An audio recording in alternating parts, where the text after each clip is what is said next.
Bonjour tout le monde, merci d'être venu ici à cette conférence de presse un peu impromptue.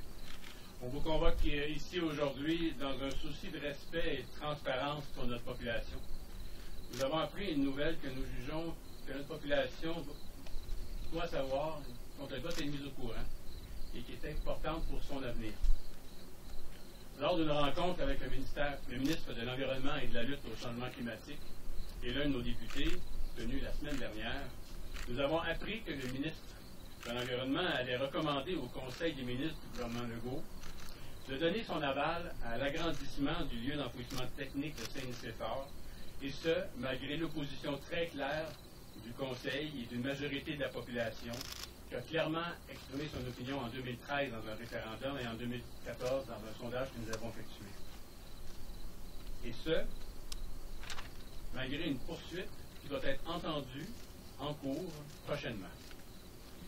Le gouvernement Legault va permettre à Waste Management de créer un autre dépotoir et d'enfouir 4,3 millions de tonnes additionnelles de déchets, soit 430 000 tonnes de matière résiduelle par année pendant 10 ans. 4,3 millions de tonnes par année, 4,3 millions de tonnes, c'est l'équivalent en poids de 3,5 millions de voitures automobiles. Le ministre donne son aval pour 10 ans, mais on sait très bien ce que souhaite Waste Management, c'est pour plus de 20 ans. Il est fort probable que dans 7-8 ans, on nous dise que le site est encore nécessaire et qu'une autre autorisation soit accordée. Nous, on dit assez, c'est assez. En plus de ne pas écouter la population de Drummondville et ses élus en allant de l'avant avec cette décision, il va intervenir dans un sujet en lien avec une cause actuellement devant les tribunaux. Il est assez exceptionnel de voir le législatif adopter une position qui pourrait influencer le judiciaire de telle sorte. De plus, le ministre va à l'encontre de l'esprit de sa propre stratégie de valorisation de la matière organique, annoncée il y a quelques semaines à peine, que la Ville a d'ailleurs salué pour ses orientations et son désir de réduire l'enfouissement des matières organiques. Sa stratégie propose de réduire l'enfouissement des matières organiques, alors que ce qui entre au dépotoir ici est composé à 50% de matières recyclables et organiques. Qu'est-ce que le ministre propose concrètement pour régler ce problème?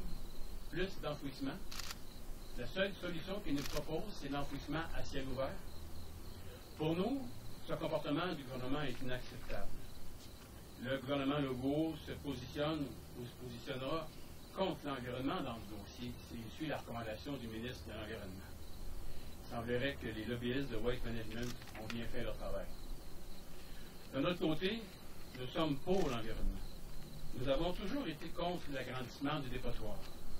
Récemment, nous l'avons encore fait savoir publiquement par voie de communiqué le 6 juillet dernier et nous le réitérons encore haut et fort pour une énième fois. Le gouvernement a accordé un droit à la population de l'ancienne ville de Saint-Nicéphore, celui de se faire entendre dans un éventuel projet d'agrandissement grâce à l'article 45 du décret de fusion de 2004. 16 ans plus tard, qu'arrive-t-il avec ce droit conféré à la population de Saint-Nicéphore et Drummondville?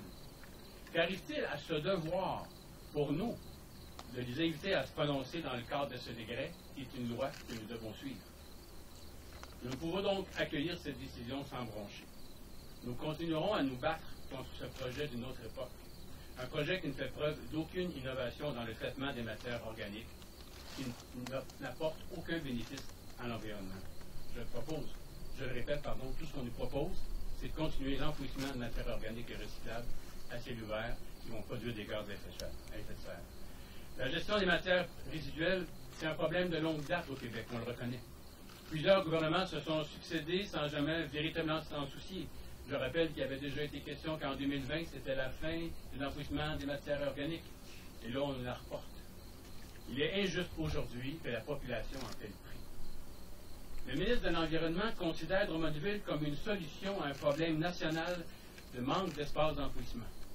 Drummondville est une solution pour le ministre et le Québec, selon lui. Mais à nous, il nous cause un problème et il ne nous propose aucune solution. De plus, les compensations que nous recevons ne sont pas du tout à la hauteur du problème dont nos concitoyens prennent la charge et dont ils subissent les conséquences. C'est pourquoi nous demandons au ministre responsable de notre région, M. André Lamontagne, et au député Drummond-Boisfranc, M. Sébastien Cheberguer, d'être solidaires de la population de Drummondville en mettant tout en œuvre et en mettant tout leur poids politique de façon à faire entendre la volonté de la population de Drummondville. Nous demandons également à la ministre des Affaires municipales et de l'Habitation, Mme André Laforêt, de défendre l'autonomie municipale et de ne pas appuyer cette décision. D'ailleurs, il serait intéressant de valider si des recommandations ont émané de son ministère dans ce dossier à l'endroit du ministère de l'Environnement. La même invitation va également au ministère de la Santé et des Services sociaux, dont M. Christian Dubé est le ministre, au sujet des recommandations qu'il aurait dû recevoir à la santé publique à propos de ce projet d'agrandissement. Quelles ont été les formulations qui lui ont été recommandées? Quelles ont été les décisions qui lui ont été présentées? Quelles ont été les opinions de la population qui sont remontées jusqu'à eux? Il serait intéressant que nos députés locaux ne laissent pas notre ville être considérée comme la poubelle du Grand Montréal. Par cette décision, le ministre force un mariage entre Drummondville et Waste Management. Un mariage arrangé pour lequel nous n'avons même pas donné notre consentement. Il nous force à nous entendre avec Waste Management, alors même que nous avons récemment refusé d'accepter une offre de redevance bonifiée de leur part. À Drummondville, nous avons toujours tenu notre bout. Nous ne sommes pas à vendre. Depuis plus d'une décennie, tous les élus municipaux et une majorité de la population se sont exprimés contre ce projet. Et là, on semble faire la sourde oreille, ignorer la population et favoriser une entreprise américaine. Les membres du conseil municipal ont appuyé et appuieront toute initiative qui projettera Drummondville vers un futur durable. Si le gouvernement nous propose des mesures novatrices, intéressantes pour le développement durable à Drummondville, nous serons avec eux.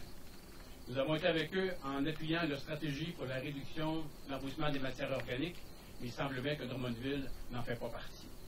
Pour nous, l'agrandissement du dépotoir n'est pas une solution à l'enfouissement des matières organiques.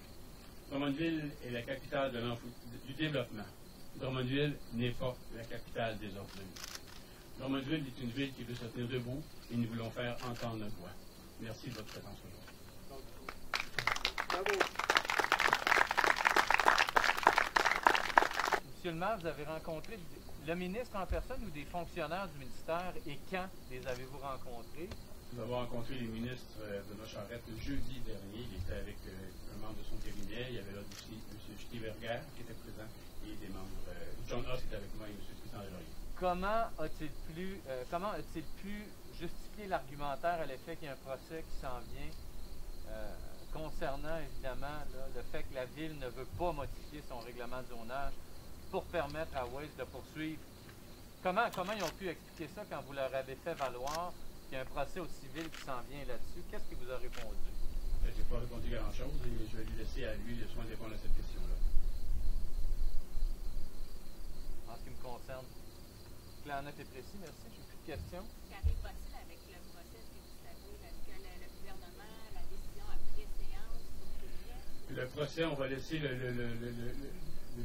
jugement arriver, on va laisser le procès suivre son cours. C'est toujours délicat de commenter quelque chose qui est en cours. Ce qu'on sait en ce moment, c'est que ce que le ministre a proposé, ça concerne les normes environnementales. Lui, il trouve que c'est tout à fait correct de construire le dépotoir, mais il sait très bien que le zonage ne le permet pas. D'ailleurs, la question du zonage, c'est en quelque part ce qui est en cause dans le procès qui s'en vient. Est-ce que vous allez présenter des actions? Nous, on va défendre notre point. On est amené en cours par Waste Management, on va défendre notre point.